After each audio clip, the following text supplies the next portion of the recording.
Okay, I thought I'd have a little look at some Venn diagram notation.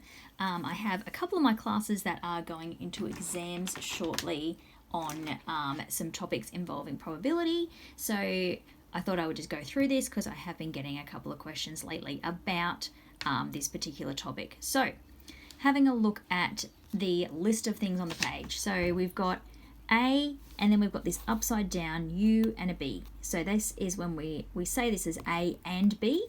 And when we look at our diagram, it's the overlap between those two circles. When we see the U like this, it's A union B, or A or B is the way that we'll say it. And that means everything inside those circles, including the overlap. So I have had a student explain to me that they think of it as in the U catches everything, whereas the tunnel kind of separates it, and that's how they think of the difference between the two diagrams. Then we have a look at the diagram here. This is where we've got A, so we want everything inside that A circle. The difference between that and A only is that we're not wanting that overlap with the B there. If we've got B, that means everything in the B circle. If we want B only, then we've only got that section there, not the bit of the overlap. Then we've got not A, so that means everything that's not in the A circle.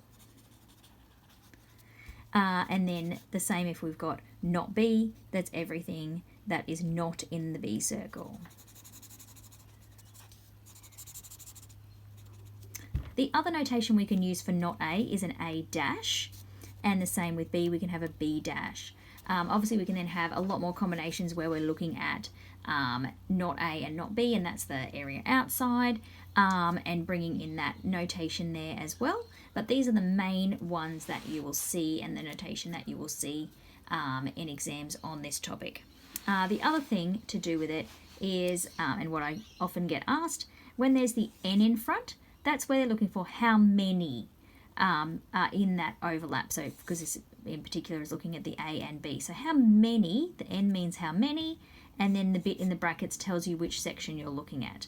If you're asked for the probability of that, that's when you then go on and find out that probability. So the number, so your answer for this one over your total amount. The last thing that you might be asked to do is list the elements in a set. So if you've actually got the individual numbers, if you're looking at prime numbers and things like that, common scenario, that's where you actually list what is in there rather than just how many. So the N means how many, listing means you're listing all of the elements that are in that Venn diagram section. Okay, hope that helps with your Venn diagrams. Good luck if you're going into exams soon, and hopefully you remember all your different notations for your Venn diagram.